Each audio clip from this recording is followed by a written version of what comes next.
La vie, c'est comme une boîte de chocolat. Tu sais jamais ce que tu vas avoir. Non, bon, ça va, je plaisante, c'est juste parce que je suis assis sur un banc.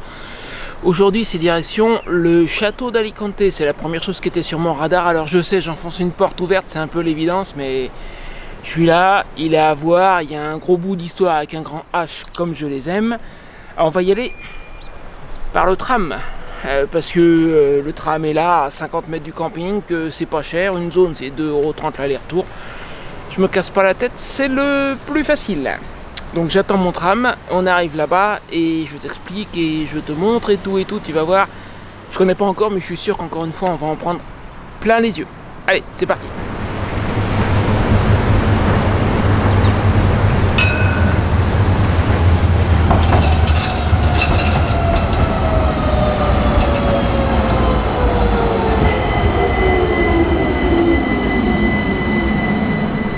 Bon, nous y sommes presque. Je suis descendu une station avant, en fait, avant la station Castillo, pour deux raisons. Et vu d'ici, je pense que une des deux raisons déjà est bonne, et bon, l'autre c'est autre chose. Je t'explique. D'abord, j'espérais avoir de belles vues sur le château en descendant un peu avant. Et vu d'ici, je te garantis que j'ai eu raison.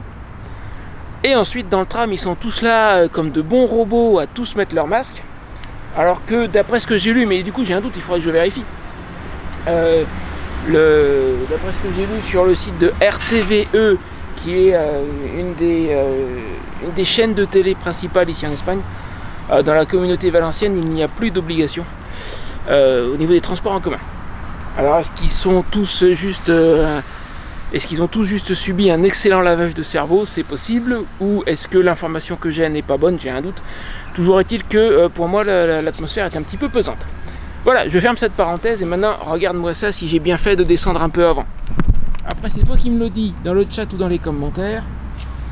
Est-ce que j'ai bien fait de descendre une station avant? Voilà notre objectif, regarde-moi ça. Alors il est sur 3 niveaux, j'ai pris quelques notes, je t'expliquerai ça en cours de route.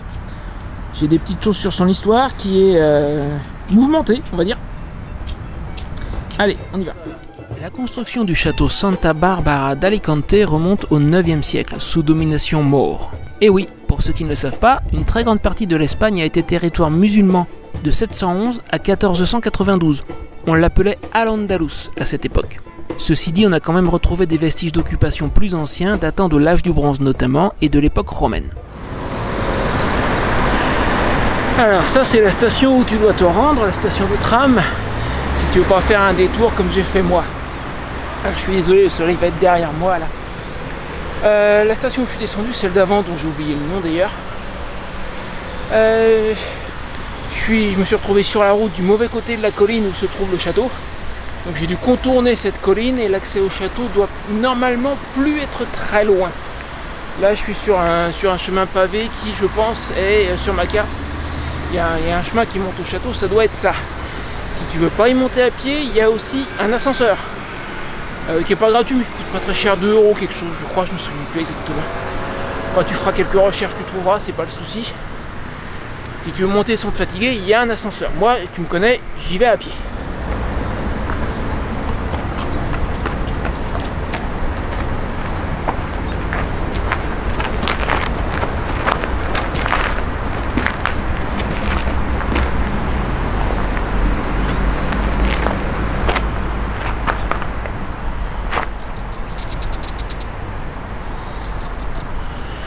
Bon, ce coup-ci, l'ascension devrait être moins longue.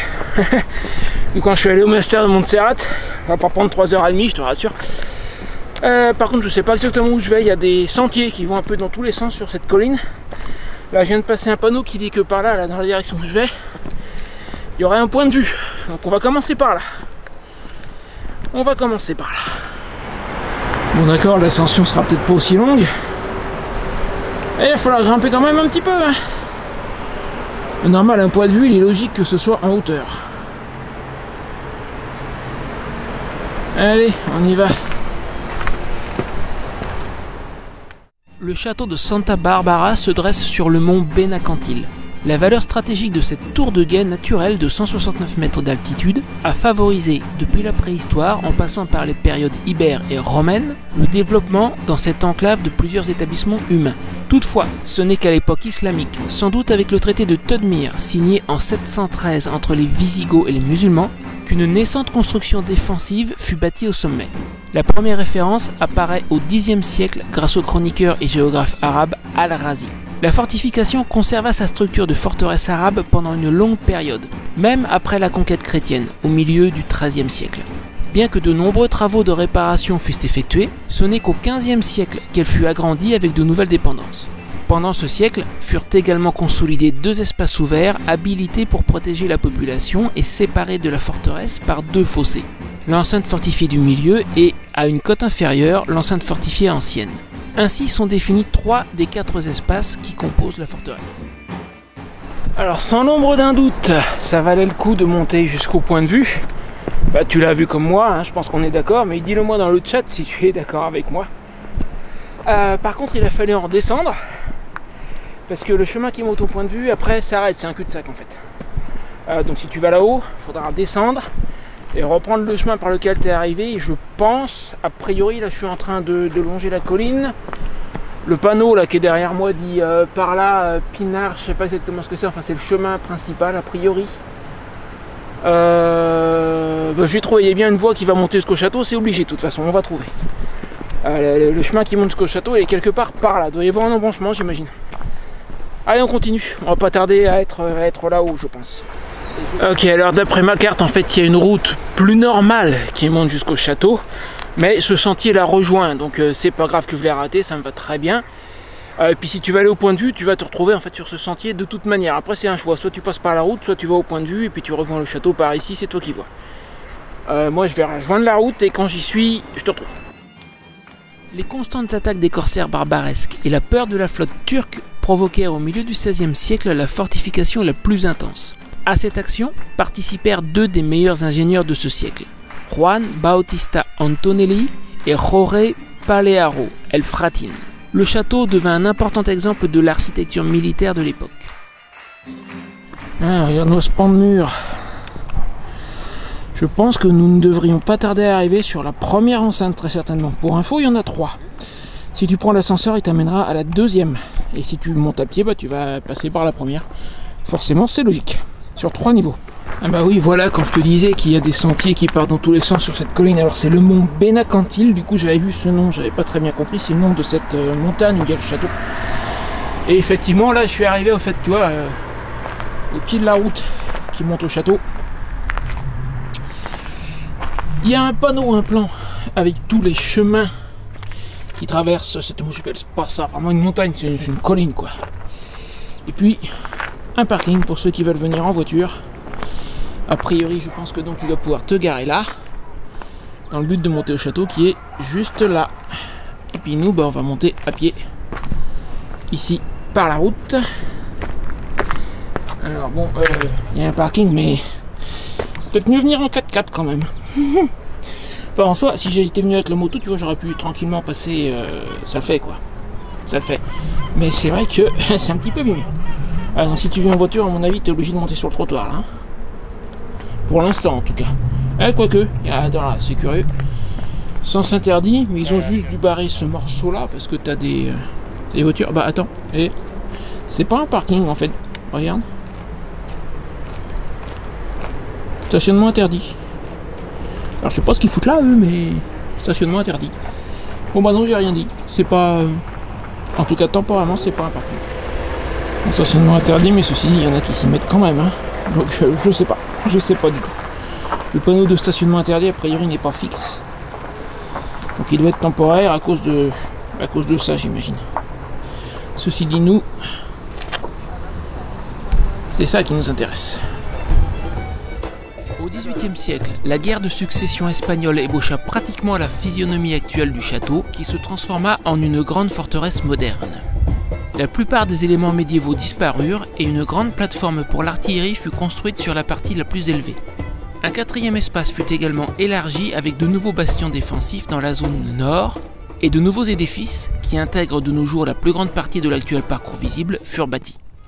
À partir du milieu du 19e siècle, le château perdit progressivement son importance militaire, puis en 1893, il fut définitivement désarmé. À différentes époques, il fit fonction de prison, jusqu'à ce qu'il soit déclaré en 1961 monument histoire artistique et qu'il ouvre ses portes au public. Alors a priori je pense que je dois arriver sur la première enceinte là. Je sais pas, est-ce que ça sera marqué ou quoi, au pire de toute façon. Si je vois la sortie de l'ascenseur, sachant que l'ascenseur emmène les gens à la deuxième enceinte, ça veut dire qu'à ce moment-là je suis sur la deuxième. Mais là le mur qu'on voit à mon avis c'est la première, je pense. À moins que le mur qui borde la route soit la première, mais j'en doute qu'à l'époque la route devait pas exister en fait, je pense pas. Oh, il y avait peut-être un chemin qui suivait la même trace et remarque c'est possible.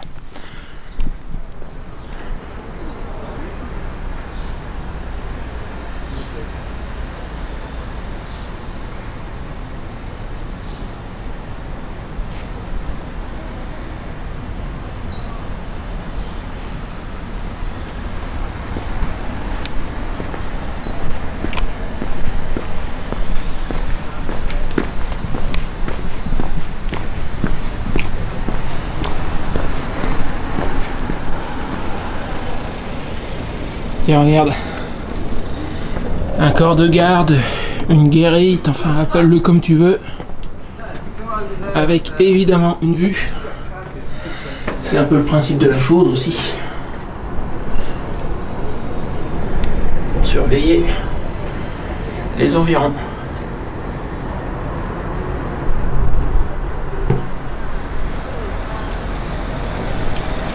Et alors celui-ci, parce que je me doute qu'il doit y en avoir plein d'autres, est tout proche de l'entrée. Nous venons d'arriver par là.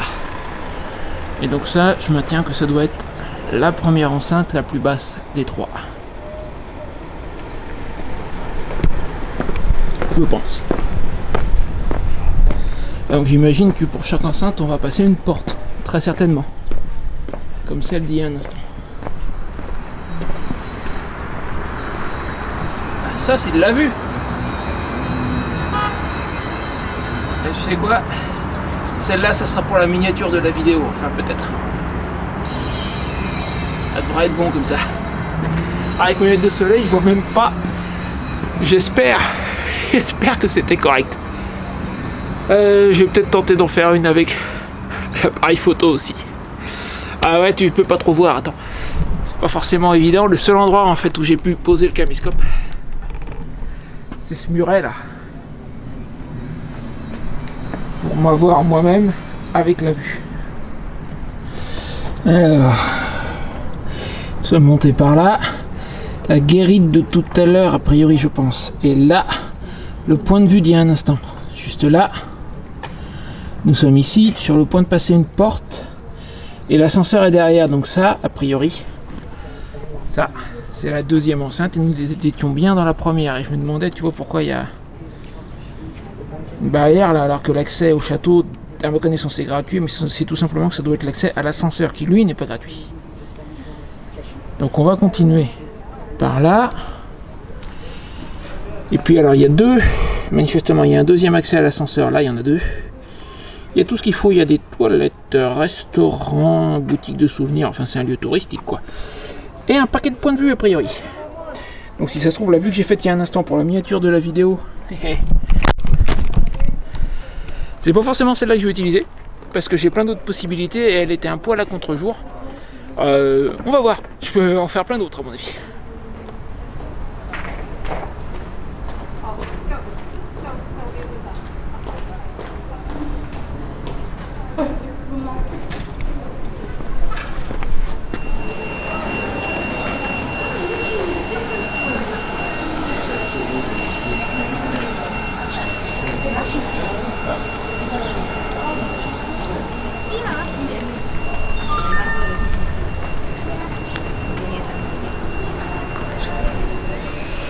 Donc je confirme que conformément à ce que j'avais lu, l'entrée est gratuite. En fait, les deux jeunes filles à l'entrée sont juste là pour te souhaiter la bienvenue, tout simplement.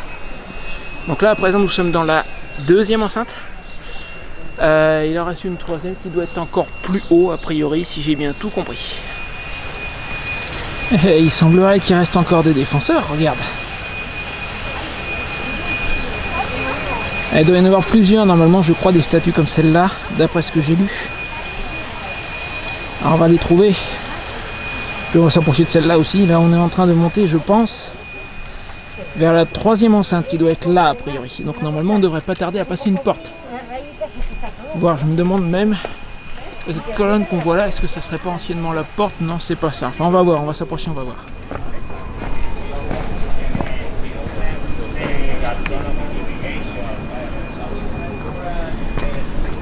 Ça c'est de la belle marche, dis donc, là. Ah oui, de grandes enjambées. Hein. J'ai vu un enfant descendre il y a un instant, il doit avoir, je sais pas, une dizaine d'années. Il sautait de marche en marche. Hein. Moi j'ai pas non plus des jambes immenses, mais d'assez grandes jambes. Ouh, la vue. Oui, j'ai d'assez grandes jambes et il a fallu que fasse un effort. Hein. La vue sur la marina, pas mal, pas mal. Ah ah ah, tiens, regarde. Est-ce que ça serait pas la porte qui défend la 3e enceinte? Il y a des chances. On va voir si on peut redescendre par l'autre côté. Encore une marche. Ah, c'est pas dit, c'est peut-être pour ça que le gamin tout à l'heure est redescendu par là où je suis monté. Ça ressemble pourtant à un chemin de ronde, ça, mais je pense qu'il s'interrompt. Ah ouais. Il va pas plus loin. Et c'est pas par là que je vais redescendre. Hein. Conclusion, demi-tour. Ah, revoilà notre ami de tout à l'heure. En bonne compagnie, les gars. Hein. Ça va, ils s'ennuient pas.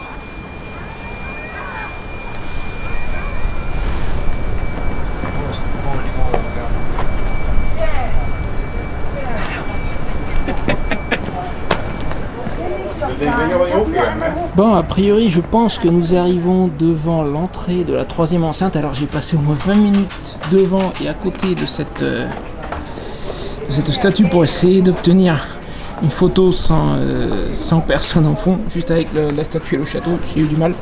J'en ai aperçu une autre, on va aller la voir, elle est beaucoup plus haut. Il y a un... Comment? Excuse-moi. Je cherche le terme, pas un archer,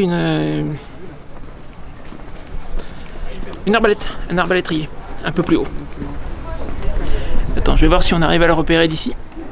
Une seconde. Oui, fumer la porte sans personne, c'est littéralement impossible. Alors quelque part là-haut, il y a un arbalétrier. Tiens, le là, regarde. On ira le voir tout à l'heure. Allez, fais le point, toi. Allez, fais le point.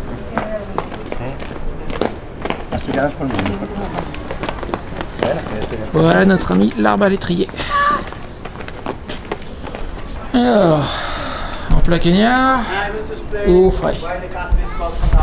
Oh, de toute façon, j'ai vu de là-haut, à côté de la première statue du lancier, j'ai vu la sortie de cet escalier. Je me demandais d'où ça venait, où ça allait. Mais c'est juste un autre passage pour venir ici en fait. Hein. Alors on va avoir dans un instant, je pense, un point de vue de là-haut. Mais avant, il y en a un là.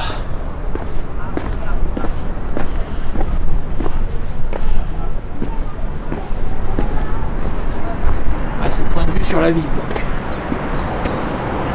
Et l'arbalétrier, regarde, bah tiens, bah, ce coup-ci, il n'y a plus personne. Là maintenant, je pourrais faire toutes les photos que je veux. Voilà notre ami de tout à l'heure. Alors, allons voir ce qu'on voit de là-haut.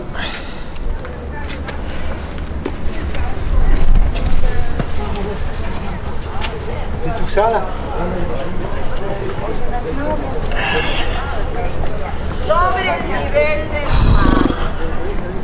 C'est chaud dans ce pays. Ah bah, il n'y a rien du tout en fait. Je pensais que ça montait tout en haut. Perdu. C'est juste une salle inutilisée actuellement a priori et fermée. D'accord. Bon bah, on va redescendre et continuer. Hein. Alors en fait ce bâtiment avec l'escalier qui pour le moment ne va nulle part parce que ça donne sur une salle fermée, c'est la tour de Sainte-Catherine. Et accessoirement il y a un accès par ici. On va aller voir. Et je me trouverai quelques instants, tiens, à l'ombre. Donc là nous sommes dans la tour de Sainte-Catherine. Bon, il n'y a pas non plus des masses de choses à voir. C'était a priori un poste de tir, un poste de défense, enfin c'est normal, je me forteresse.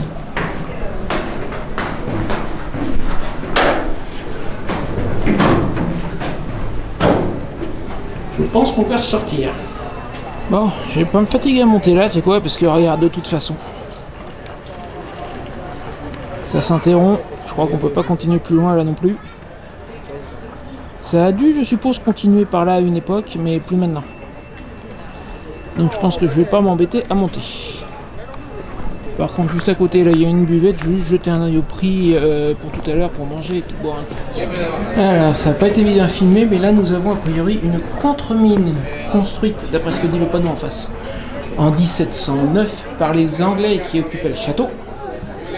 Et donc là, ce serait la mine, c'est-à-dire, si j'ai bien compris, le tunnel, creusé par, alors toujours d'après le panneau là, les assaillants espagnols et français qui défendaient la cause des Bourbons. Donc ils auraient essayé de miner le mur ou de passer par un tunnel en gros pour entrer dans le château.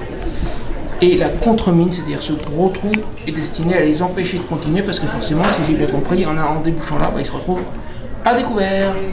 Je pense que c'est ça l'idée de la contre-mine.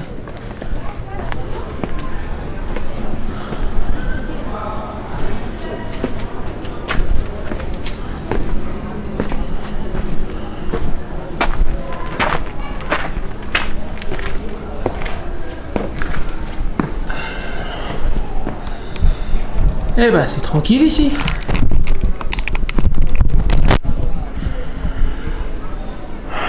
J'espère que je suis pas à contre-jour parce que je ne sais absolument pas où le soleil, ouais, ça m'a l'air d'aller. Regarde-moi ça, j'ai l'impression d'avoir trouvé un endroit un petit peu plus tranquille. Ah bah toi et moi, on va pouvoir causer du sponsor de cette vidéo. Alors, si tu suis mes vidéos depuis un certain temps, surtout les récentes, en fait, là tu dois te dire, ah, il va encore nous parler de Memory Place. Oui et non, comme dirait un certain humoriste belge. Oui, on va parler de Memory Place, mais non, on va pas en parler de la même manière que d'habitude. On va parler de quelque chose d'un peu différent aujourd'hui. Memory Place, c'est pas juste un service, alors dont j'ai déjà parlé, je récapitule très rapidement, parce que c'est pas ça le sujet de la... Enfin, le sponsor de vous deux, encore une fois, c'est toujours Memory Place, mais le sujet, là, c'est pas le service en lui-même. Donc Memory Place, c'est un service qui permet de collecter toutes les photos, les vidéos faites à un événement, ce qui jusqu'ici était quasi mission impossible, parce que tu as des dizaines, des centaines de personnes qui viennent à un événement pour récupérer, ils sont tous là avec leur appareil photo, faire des photos, des vidéos, mais pour récupérer les contenus de tout le monde, bon courage. Enfin ça, j'en ai déjà parlé longuement.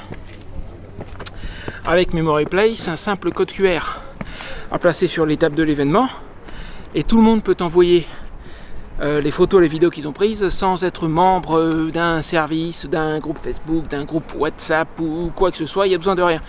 Ils flashent le code, ils envoient leurs vidéos, terminé. Voilà, ça c'est pour le petit récapitulatif sur le service. Si tu as besoin de revoir vraiment des détails, je vais te mettre un raccourci là-haut vers une de mes vidéos précédentes, directement vers le moment où j'en ai parlé, où j'ai donné plus de détails. Maintenant, ce dont je veux te parler aujourd'hui, c'est du volet opportunité de Memory Place en fait. Si j'en parle, c'est que ça me rapporte quelque chose, et le truc c'est que ça peut te rapporter quelque chose à toi aussi. Il y a un certain nombre de raisons qui m'ont fait choisir de travailler avec Memory Place, et c'est pas pour rien, et tu vas voir que quand je vais t'exposer les raisons pour lesquelles j'ai décidé de travailler avec eux, tu vas très vite comprendre, et à mon avis, tu vas avoir envie d'en faire autant. Et regarde notre ami l'arbalétrier. Il est juste là, petit à petit, on monte, et on va finir par arriver jusqu'à lui. Hein. Me tire pas dessus, je suis un allié, je suis un copain. Je me pose 2 minutes. Ouais, alors avant de choisir de travailler avec une société ou un service particulier, personnellement, j'ai plusieurs prérequis, plusieurs exigences. D'abord, il faut que la société existe depuis un certain temps. Si c'est un machin qui vient de sortir, j'ai pas confiance. Là, la société qui propose Memory Place, GVO, a été fondée en 97. Je connais personnellement le PDG. Je me suis rendu sur place au Texas 2 fois. La première fois, j'ai été carrément invité Donc je connais Joel Terrien, le PDG, c'est un ami. Je travaille avec eux depuis 2013, donc c'est pas quelque chose qui vient de sortir du chapeau comme ça. C'est un nouveau service d'une société bien établie dans le domaine des services en ligne depuis très longtemps. Je te dis depuis 97 à l'origine au Canada, et ils sont déplacés en 2011 au Texas. Ça, c'est point numéro 1. Point numéro 2. Je vais être tout à fait honnête avec toi. Avec un service comme Memory Place, tu peux gagner au début un petit revenu complémentaire et puis avec le temps un bon revenu complémentaire, voire un revenu à temps plein. Il y a eu une époque où je faisais 3 à 4 000 $ par mois. Alors c'est pas récent, ça date de 2017-2018, mais il y a eu une époque où je faisais ça. Par contre, c'est du boulot quand même, c'est pas un truc à prendre à la légère. Si tu te dis que tu vas faire ça en dilettante, alors tu peux. Et puis tu feras quelques commissions à droite à gauche. Si tout ce que tu cherches c'est un petit revenu complémentaire, oui effectivement. Mais si tu veux vraiment faire ça sérieusement, c'est du boulot. Il y a un paramètre que j'ai appris à surtout ne pas ignorer. Ce sont les commissions récurrentes. Je m'explique. Qu'est-ce que c'est qu'une commission récurrente? Si tu travailles avec un produit ou un service qui nécessite que pour chaque commission, tu trouves un nouveau client, bah, tu trouves ton client, le client paie le produit ou le service, tu touches ta commission, terminé. Tu veux toucher une autre commission, il faut que tu trouves un nouveau client. Quand il s'agit de commissions récurrentes, et en général ça va intervenir sur des services qui fonctionnent sur abonnement, c'est le cas de Memory Place, tu amènes le client à la société conclut la vente. Je suis pas vendeur moi, hein. On y viendra plus tard, je recommande un service, je suis pas vendeur, c'est pas mon boulot de vendre. Si ça te fait peur, moi je vends rien du tout. Donc tu amènes le client, la société conclut la vente, le client paie son abonnement, tous les mois le client paie son abonnement, tous les mois, tant que le client reste abonné, tu touches ta commission. Et ça, avec les produits de GVO, donc la société qui propose Memory Place, avec leurs services, plus exactement avec leurs services en ligne, toutes les commissions sont récurrentes, tous les services sont sur abonnement, toutes les commissions sont récurrentes. Ce qui veut dire qu'au bout d'un moment, tu vas finir par accumuler, parce que tu trouves un client, tu vas toucher une commission tous les mois, tu en as un deuxième, tu touches 2 commissions, tu en as un troisième, tu touches 3 commissions, etc. Tant que tes clients restent abonnés, tu touches tes commissions. Moi, même si mon activité s'est cassée la gueule à partir de 2019 et ça s'est accéléré en 2020, j'ai encore des clients qui sont avec moi depuis 2017. Ça fait quoi, 5 ans?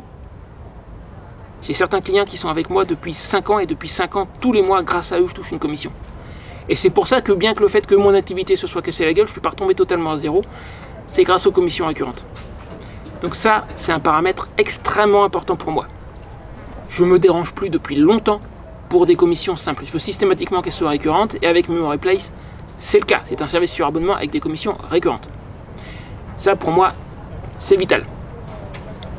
Ensuite, autre paramètre, je veux une société qui ne discute pas sur les demandes de remboursement. C'est-à-dire que si un client veut arrêter son abonnement, il ne faut pas qu'il y ait des tergiversations. Il dit, moi, je veux arrêter, terminé. Là, avec GVO, il y a une garantie satisfaite ou remboursée de 30 jours sur chaque paiement individuellement. Il n'y a pas de durée d'engagement. Donc le client qui veut arrêter, il dit, remboursez-moi, il envoie un ticket de support, il dit, remboursez-moi le mois en cours. En face, éventuellement, le seul truc qu'ils vont faire, c'est est-ce que vous êtes vraiment sûr que vous voulez arrêter? Et puis si le client dit oui, terminé, il n'y a pas de discussion, il lui rembourse le mois en cours, c'est fini. Ça, pour moi aussi, c'est extrêmement important, le respect du client, ça ne se discute pas. Donc voilà les principaux paramètres qui m'ont fait choisir de travailler avec Memory Place. Et encore une fois, je les connais personnellement, je sais que ce sont des gens sérieux. Et en plus de ça, Memory Place, il n'y a pas de concurrence. Ils sont sur un segment de marché où, en face, il n'y a rien. Alors maintenant, je vais très succinctement, excuse-moi, t'expliquer le schéma des commissions. Il est simple, il est très simple. Je vais faire, à part d'autres vidéos sur l'opportunité Memory Place, ici je vais assez vite volontairement parce que la vidéo elle est sur le château, elle n'est pas en soi sur Memory Place. Donc je ne veux pas non plus y passer un quart d'heure. Donc les commissions que tu peux gagner avec Memory Place, c'est 50% sur tes clients directs, c'est-à-dire quelqu'un que tu amènes et qui s'inscrit et qui prend une offre payante à Memory Place, tu peux toucher 50%. Enfin, c'est pas tu peux, c'est tu vas toucher 50% et tous les mois tant qu'il reste abonné. Et derrière, il y a aussi un deuxième niveau, et ça va pas plus loin que ça. C'est-à-dire que si tu amènes quelqu'un qui décide de devenir revendeur, il y a une procédure pour revenir revendeur, ça je vais en parler dans pas longtemps. Je ne veux pas en parler dans cette vidéo, mais il y a une procédure pour devenir revendeur, assez simple, c'est pas très compliqué. Si tu amènes quelqu'un qui devient revendeur, tu toucheras 25% sur ses ventes à lui. Et c'est tout, ça va pas plus loin que ça. C'est 50% direct, 25% niveau 2. C'est quand même déjà pas mal. Ça veut dire que si par chance tu amènes un revendeur qui... Enfin, je devrais pas utiliser le terme revendeur, je devrais plutôt utiliser le terme distributeur parce qu'encore une fois, je suis pas vendeur moi.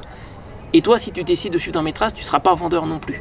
Je devrais plutôt dire distributeur. Si tu amènes un distributeur qui marche bien, tu vas toucher des bonus grâce à lui. Alors pour certains, ça paraît anormal. Pour moi, ça me paraît tout à fait normal. Si j'amène un distributeur qui bosse bien, il est normal que je reçoive une compensation pour avoir amené ce gros avantage à la société. C'est normal que je touche quelque chose. Et toi, pareil, ça sera exactement le même schéma. Maintenant, une dernière chose avant de continuer la visite. Si je te dis que je ne suis pas vendeur, c'est pas pour rien. C'est pas mon boulot, moi, de te vendre Memory Place. C'est le boulot de la société. Moi, je trouve quelqu'un qui peut être intéressé par le service. Je lui dis, voilà, il y a ce service-là, moi je l'utilise. Et c'est vrai, hein, je l'utilise pour mon voyage. Je l'utilise, j'en suis très content. Si tu veux, tu peux l'essayer gratuitement. C'est ce que j'ai fait dans mes autres vidéos quand je t'ai mis, tiens, je vais le remettre là, un code QR vers mon événement de démo, où quand je te dis, tu flashes le code ou tu cliques sur le lien qui est dans la description, et tu vas pouvoir créer un compte gratuit. Si tu as envie de l'essayer, tu peux. C'est exactement ça. Tu remarqueras que c'est exactement ce que je fais. Et rien de plus. Moi, j'amène quelqu'un qui est intéressé. Qui conclut la vente, c'est pas moi, c'est la société. Qui fait du support client, c'est pas moi, c'est la société. Éventuellement, comme support, je peux donner quelques conseils, donner des directions. Moi, comme j'ai l'habitude de faire des vidéos, je vais faire quelques tutoriaux. Mais ça s'arrête là. Le vrai support client, c'est à la société de le faire. Qui gère les éventuelles réclamations, les arrêts d'abonnement, les remboursements s'il y a lieu, c'est pas moi, c'est la société. Tout ça, c'est pas mon problème. Moi, je recommande un service. C'est tout ce que je fais. Voilà, ça s'arrête là. Sur ce, si éventuellement, dans le futur, ça pourrait t'intéresser de devenir distributeur, tu as toujours le QR code là, tu as toujours le lien dans la description. Pour le moment, crée-toi un compte gratuit. Devenir distributeur, je vais en reparler dans quelques temps. Contente-toi du compte gratuit dans l'immédiat. Et dans pas longtemps, je vais faire une vidéo sur comment devenir distributeur, comment ça marche, etc. Sur ce, cette partie sur le sponsor du jour est terminée. On va terminer la visite du château, on va monter tout là-haut, voir notre ami l'arbalétrier. T'as vu, il est pas loin. Donc on continue, encore une fois. Si éventuellement ça peut t'intéresser, 50% de commission directe et 25% sur ton niveau 1, c'est-à-dire sur les gens qui viendraient de revendeurs. C'est pas rien. Et ça peut très vite s'accumuler. Donc commence à y réfléchir. Crée-toi ton compte gratuit, tu flashes le code ou tu cliques sur le lien dans la description, tu envoies une photo n'importe laquelle, c'est mon événement de démo, tu peux envoyer n'importe quelle photo, ça n'a pas d'importance. Derrière, on va te proposer de t'inscrire pour être prévenu quand l'événement deviendra public, ça c'est pas le plus important. Et après ça, on va te proposer de créer un compte gratuit, ça c'est important, crée ton compte gratuit. Pour le moment, il y a encore un petit défaut sur certaines adresses email. Si ton adresse email n'est pas acceptée, je te conseille d'utiliser une adresse Gmail. Celle-là, normalement, elle fonctionne. Il y a encore un petit défaut à régler à ce niveau-là, à ma connaissance. Voilà, je te laisse faire. Et sur ce, et moi je monte là-haut, puis évidemment, je t'emmène avec moi. Allez, go! Bon, sur ce, je viens de passer un panneau qui dit que nous nous dirigeons vers le point le plus haut du château. Ça semble assez évident, ceci dit. C'est par là.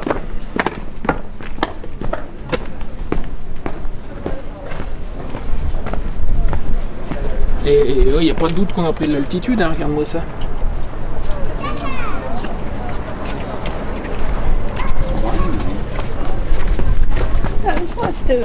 Oh yeah.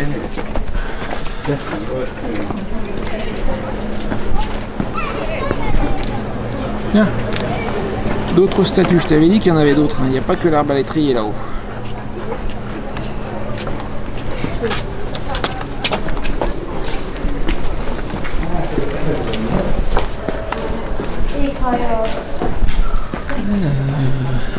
Pardon. Il y a un passage par là, mais notre ami l'arbalétrier, a priori, serait plutôt par ici. On va commencer par lui. Ouh, un petit peu d'ombre, ça fait pas de mal. Hein? Tiens, encore une. Ah, par contre, il est derrière une vitre, du coup, tu vas m'avoir dans le plan au passage. Je sais pas pourquoi ils l'ont mis derrière une vitre, celui-là, à moins que ce soit une vraie armure. C'est peut-être ça.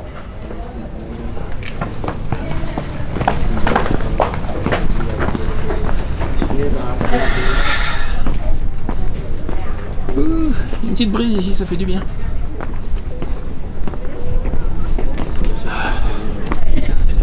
Alors, nous là au point le plus haut, c'est là qu'ils ont mis les antennes. D'ailleurs, ça se voit, ça semble assez logique. Des canons. Notre ami l'arbalétrier est juste là.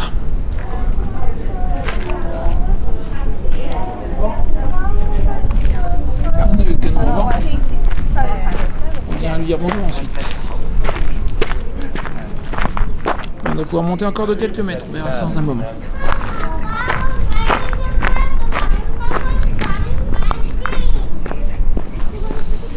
Alors donc ça c'est pour repousser l'envahisseur.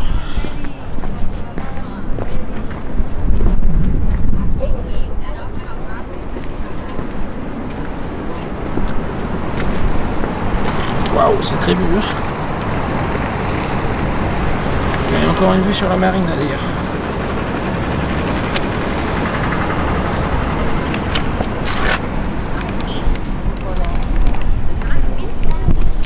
Alors moi je vois pas trop ce que je filme, j'espère que toi tu peux voir quelque chose dedans. Il est bouché ou il est pas bouché? Toi qui me le dis, moi j'en sais rien, enfin je le saurai au montage, tu me diras. Moi de là je peux pas trop voir. Bon. On va aller voir l'arbalétrier, qu'est-ce que t'en dis? Alors j'ai monté l'escalier qu'on voyait il y a un instant. On devrait arriver, ouais je le vois au-dessus de l'arbalétrier en fait. Et là je pense qu'on est vraiment au point le plus haut. Plus haut que ça, il n'y a pas. Ah, on a une vue superbe sur tous les alentours.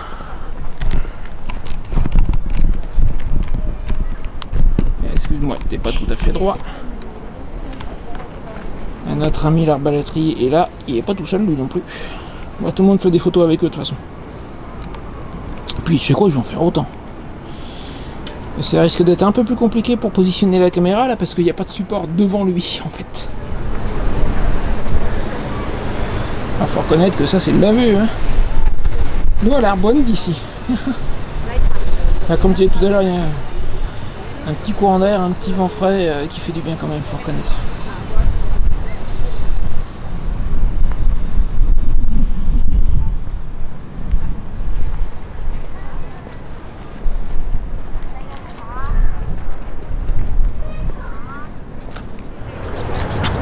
Bon, si je fais tomber le caméscope, je crois que je vais le regretter. Ça va pas être évident, hein.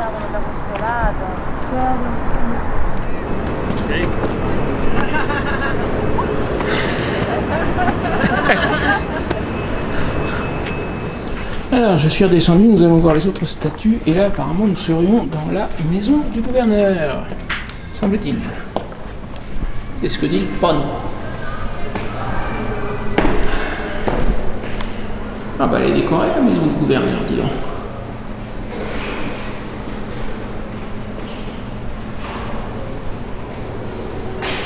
Alors, je vais pas tout lire, mais la décoration dans le monde romain, dans le monde ibérique, dans le monde islamique, dans le monde chrétien.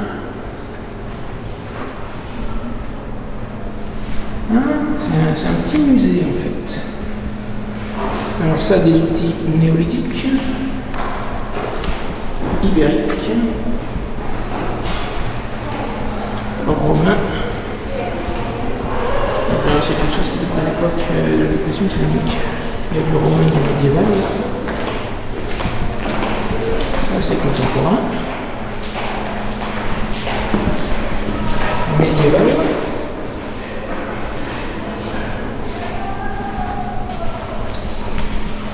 Néolithique. Pour y arriver à droite, ça doit être plus ancien, je pense. Médiéval. Médiéval et moderne. Et en fait, l'époque d'occupation islamique, c'est l'époque médiévale. Donc, une partie de ce qu'on a vu, voire en daté. La poterie. Ouais, donc ils ont transformé la maison du gouverneur en musée. Grosse poterie.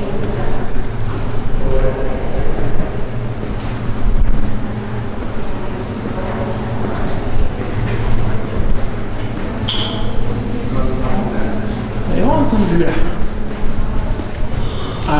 Ouais, je je confirme, il y a un point de vue sur la marina. Il y a un poil à contre-jour quand même, le point de vue. Depuis tout à l'heure, il y a ce bateau là-bas. Je me demande à quel point je peux m'en approcher. Il est loin, mais zoom 15 ou 16 fois, un truc comme ça. Hein.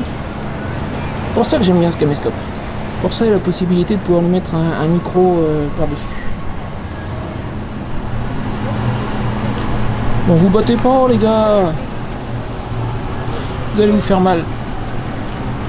Il faudrait les séparer.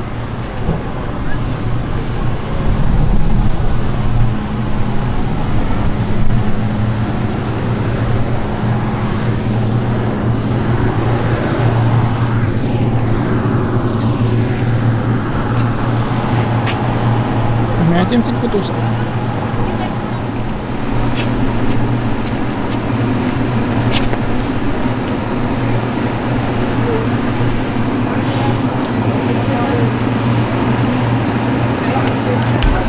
Ça c'est peut-être un poil risqué, faut reconnaître.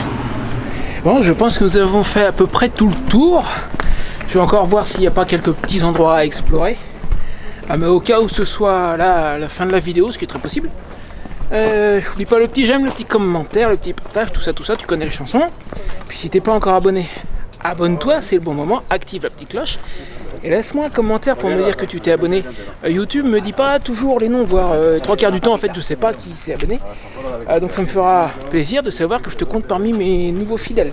Sur ce, je vais encore jeter un coup d'œil aux alentours. Je te retrouve dans un petit moment pour te dire éventuellement si c'est effectivement la fin de la vidéo ou pas. Eh ben on dirait bien que j'avais tort, il reste peut-être encore un coin. Il y a un endroit que j'ai aperçu de là-haut, je me demandais comment y accéder, je crois que j'ai trouvé, regarde. Là. Alors là on a un accès à l'ascenseur, c'est le deuxième. Et il y a ce passage là. Je suis curieux de voir où ça nous mène. Apparemment on peut monter là-haut, il y a quelqu'un. Nous tout à l'heure avec l'arbalétrier, on était tout là-haut, tu vois les antennes là. Ah, et voilà, c'est cet endroit-là que j'ai aperçu d'en haut.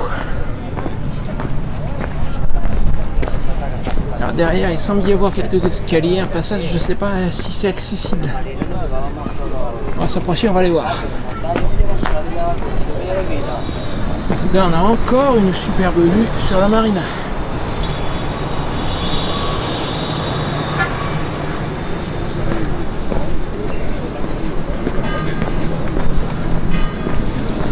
Alors, voyons où ça nous mène.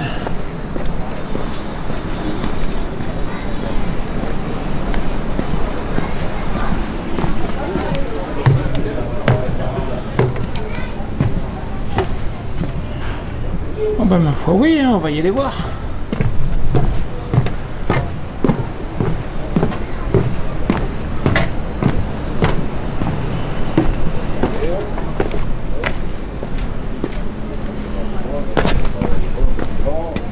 Tu vois, le point de vue de tout à l'heure où j'ai dit oh c'est un peu à contre-jour.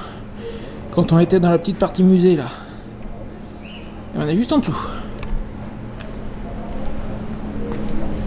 Descendons, descendons.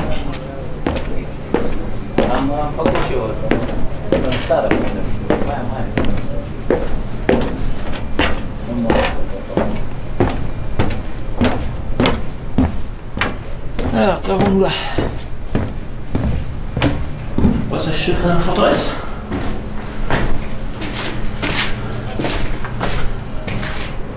Une salle en tout cas. Un truc qui est bien avec ce caméscope, c'est que même en basse luminosité, en fait là tout de suite j'y vois mieux sur l'écran du caméscope que dans la réelle. Ça va pas beaucoup plus loin.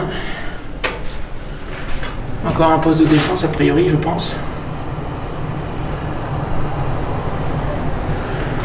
Bon ben, c'est tout. C'est tout, c'est tout. On fait le point. Allez. Voilà. C'était tout. Alors je baisse la tête hein, parce que attends, tu vas comprendre très vite.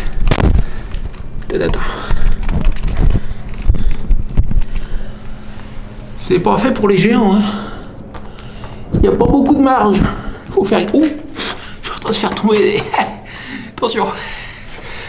Ouais, je fais 1m78, alors je me cogne pas la tête, mais je fais gaffe quand même. Si tu fais plus d'1m80 et que tu viens là, méfie-toi. Hein. Méfie-toi, méfie-toi. Alors j'ai failli rater tout un bout, dis donc. Là, on a la caserne. Regarde, il y a le panneau qui explique là. Donc c'est la caserne, l'endroit où étaient stationnées les troupes. Il fallait bien qu'ils aient quand même un peu d'abri d'intérieur, les mecs, c'est sûr. Et donc elle est ouverte. Et j'ai failli rater la chose. On est redescendu presque à l'entrée là en fait.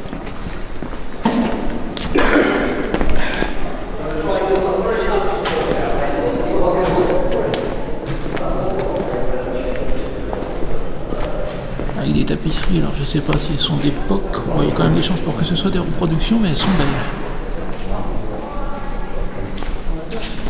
Des armoiries.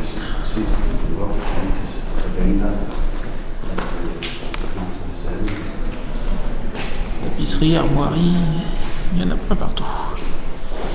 Alors question tapisserie, on a quelque chose en face qui a l'air beaucoup plus grandiose que les autres. Excusez-moi, je baisse le ton, c'est qu'il y a de l'écho ici en fait. Hein.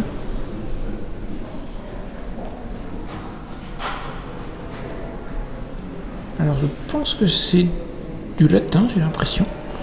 En tout cas, je ne suis pas capable de le lire. Si quelqu'un sait ce que ça signifie, parce qu'il n'y a pas l'air d'y avoir de panneau explicatif. Puis les armoiries, alors ça je pense que ce sont les armoiries de la ville. Je les ai déjà vues en arrivant ici. Je ne sais plus trop où, mais je les ai vues. Les armoiries de la ville et sans doute la devise de la ville, très certainement.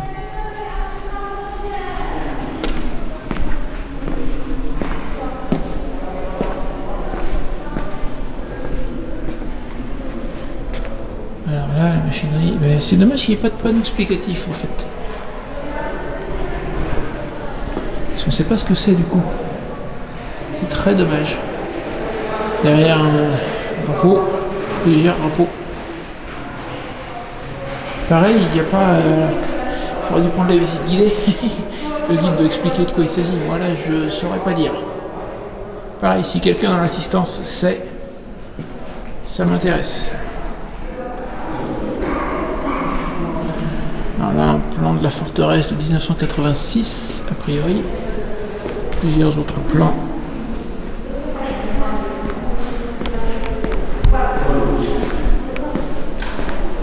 Encore des armoiries. C'est vraiment dommage qu'il n'y ait pas de panneau explicatif.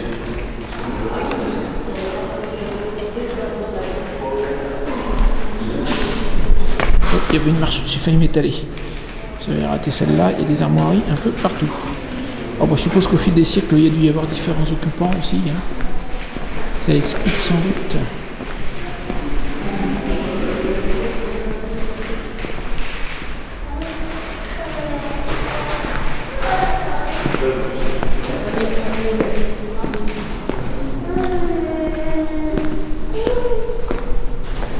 Encore une belle tapisserie.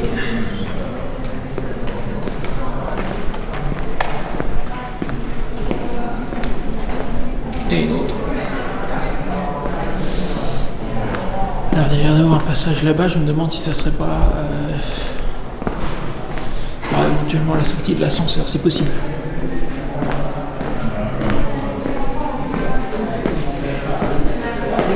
Bon, à tous les coups c'est ça. Ouais, ça c'est l'accès à l'ascenseur, sans intérêt.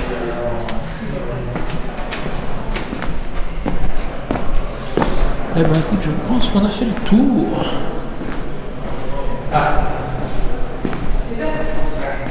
Je pense qu'on a fait le tour.